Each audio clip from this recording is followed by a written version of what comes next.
वारिस पठान शायद ये भूल गए होंगे कि वो एक हिंदू राष्ट्र में रहते हैं और यहाँ शरिया कानून लागू नहीं है और यहाँ का महापौर, मुंबई का मेयर एक हिंदुत्ववादी सोच का ही मेयर बनेगा। आई लव महादेव वाला ही मेयर बनेगा, क्योंकि मुंबई का डीएनए ही हिंदुत्व का है।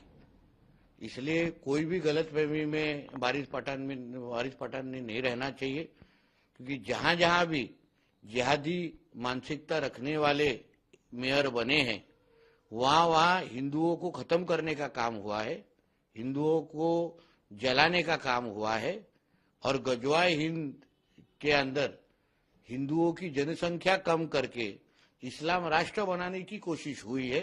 इसलिए इस तरीके का कोई भी षड्यंत्र, वारिस पठान हो या उनके कोई पाकिस्तान में बैठा हुआ अब्बा हो, किसी को भी हम लोग पूरा करने देंगे नहीं। मुंबई का हिंदू समाज हर हर महादेव बोलने वाले को ही अपने मुंबई का मेयर बनाएगा, इतना विश्वास से मैं कहना चाहता हूं। और 15 तारीख को ये वारिस पठान को समझ जाएगा, ताकि 16 तारीख को वो अपनी बोरिया बिस्तरा बांधे और पाकिस्तान निकल जाए। सर, बांग्लादेश में 71 हिंदूज के ऊपर अटैक किया गया था, सामने आया है।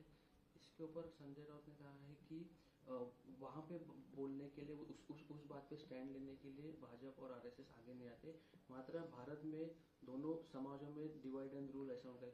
संजय राउत को भांडुप और मुंबई में बैठ के मोदी जी बांग्लादेश की हिंदू के लिए क्या कर रहे हैं उनको कैसा मालूम?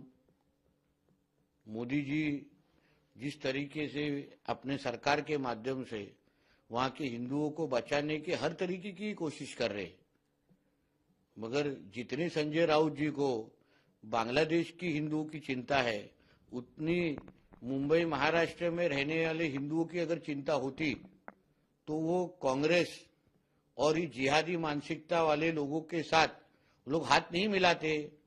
रोज उठ के उनके जो पक्ष प्रमुख है उद्धव ठाकरे उबाटा के, वो किसी मामू को प्रवेश दे रहे हैं, किसी जिहादी को प्रवेश दे रहे हैं। उनकी उबाटा पार्टी ये जिहादियों की पार्टी हो चुकी है।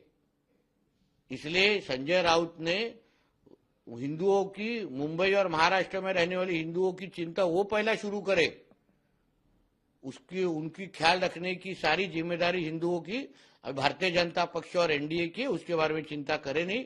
पहले अपने पक्ष प्रमुख को बोले कि जिहादी को लेना कम कर दे। सर, देश के जो फॉर्मर चीफ है, आर्मी चीफ है, उन्होंने एक बड़ा क्लेम किया है। उनका ऐसा कहना है कि जे सिंह उनका नाम है, उन्होंने ऐसा कहा है कि सोनिया गांधी ने पाकिस्तान को ग्लेशियर, जो सियाचिन ग्लेशियर देने का प्लान किया था। देखिए, इसमें आश्चर्य लगने की चीज नहीं है, क्योंकि कांग्रेस की मानसिकता ही हमेशा जिहादियों की तरफ रह चुकी है।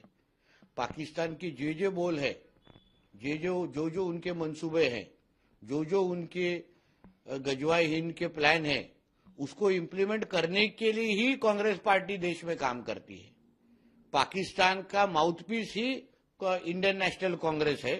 इसलिए जो हमारे एक्स आर्मी चीफ ने कहा होगा, उसके ऊपर मुझे लगता है उसके ऊपर कोई भी नई बात या तो कोई भी आश्चर्य लगने की चीज नहीं है। सर, आखिरी सवाल, आज उद्धव ठाकरे शिवसेना भवन में सब जो कार्यकर्ता है उनको जब संबोधित कर रहे थे, तभी उन्होंने कहा, फ्लो में एक स्टेटमेंट दिया कि बीजेपी वाले 2 गुजरातियों को मुंबई देने का प्लान कर रहे हैं। और फिर उद्धव ठाकरे जी जो जिहादियों को मुंबई को बेचने का जो प्लान कर रहे हैं, आज हर कोई जो उबाटा में उनके आजू बाजू है वो मुंबई को गंदी नजर रख देखने वाले ही है। बॉम्बलास्ट से लेके छत्रपति संभाजी महाराज नामकरण को विरोध करने वाले सारे के सारे उनके आज उबाटा में आके मामू लोग बैठे हैं। इसलिए उद्धव ठाकरे को मैं कहूंगा, 2 गुजराती समाज के लोगों के ऊपर उंगली उठाने के पहले तुम्हारे पार्टी के बैठने वाले जिहादियों को पहले निकालो, खत्म करो और फिर बाकी पार्टियों के बारे में सोचो।